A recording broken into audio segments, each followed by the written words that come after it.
तीन बातें होने नहीं दूंगा। ये बात किसने कहा था? वो कौन सी तीन बातें थी? उन तीन बातों का क्या महत्व था कि उस पर इतना जोर दिया गया? कहाँ पे कहा था? क्यों कहा था?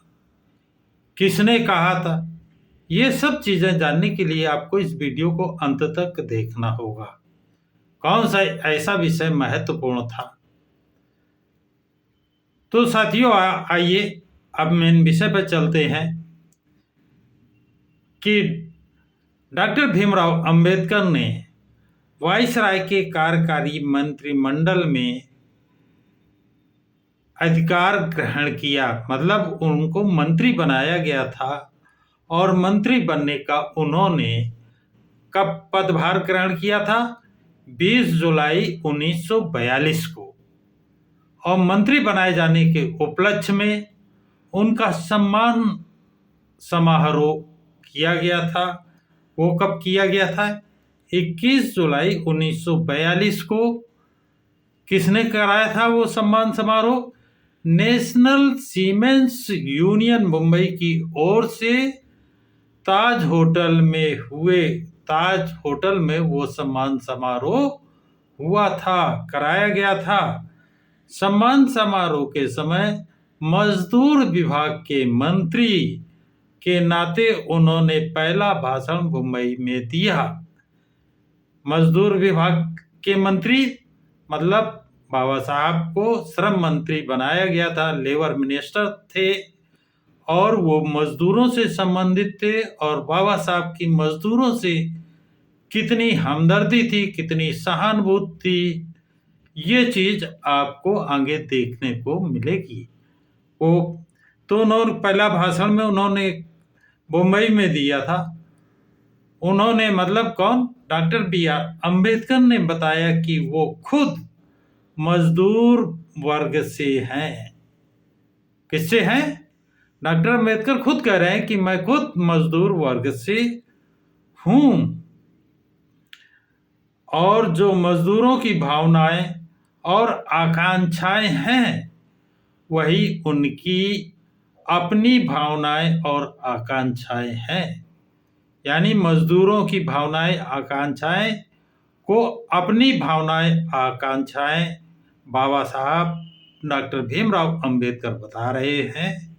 बाबा साहब की मानता देखिए, झलकती है उनके एक एक शब्द में।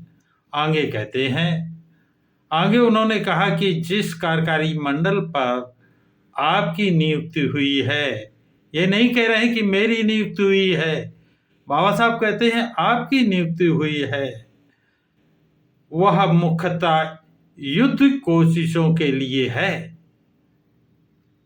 बहुत बड़ी बात। किस लिए हुई है? युद्ध कोशिश है, क्योंकि खतरा मंडरा रहा है, युद्ध होने वाला है। ये सेकेंड विश्व युद्ध की चेतावनी दे रहे हैं बाबा साहब। मुख्यतः युद्ध कोशिशों के लिए है। वो लोक मतानुवर्ती पक्षों का ना होकर सम्मिश्र तरह का है। इसलिए यहाँ के बहुमत पर कई बातें निर्भर हैं।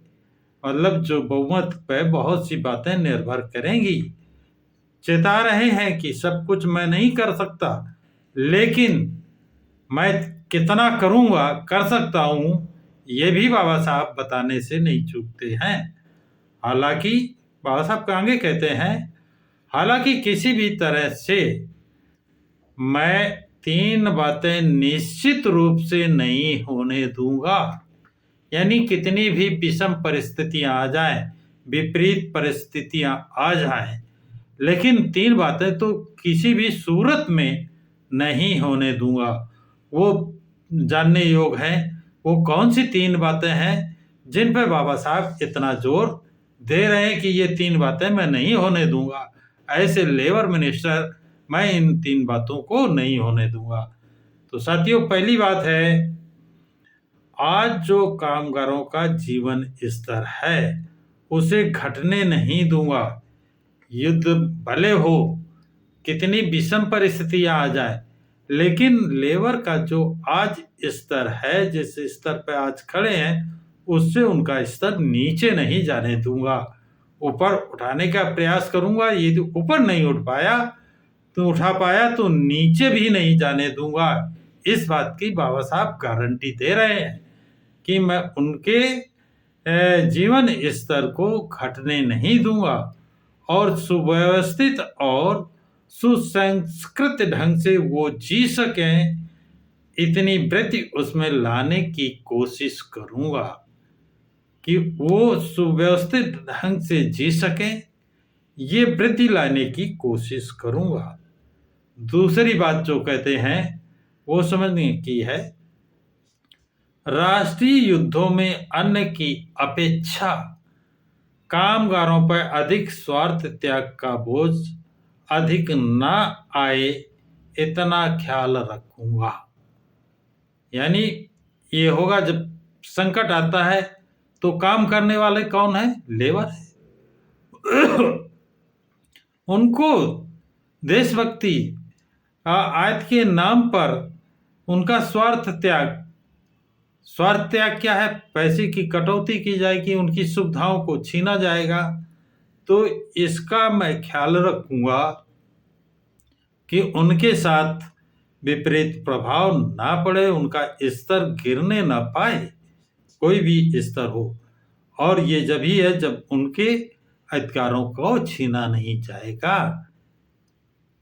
तीसरी बात जो बाबा साहब कह रहे हैं वो यह है कि मुश्किल हालात में अस्थायी रूप से कुछ नियंत्रण अगर मजदूरों को स्वीकारने भी पड़े कि हालात बहुत खराब हो जाते हैं युद्ध में, अगर उस समय कुछ नियंत्रण जो लगाए जाएंगे सरकार द्वारा, अगर उनको मजदूरों को एक तो स्वीकार नहीं करने दूंगा, अगर स्वीकार भी करने पड़े तो मजदूरों की आजादी पर अंकुश लगाने वाले ऐसे नियंत्रण को मैं कानून की किताब में शामिल नहीं होने दूंगा।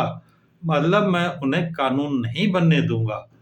कुछ समय के लिए अगर नियंत्रण है ठीक है, लेकिन मैं उसे स्थायी रूप से कानून की किताब में लिखकर कानून नहीं बनने दूंगा।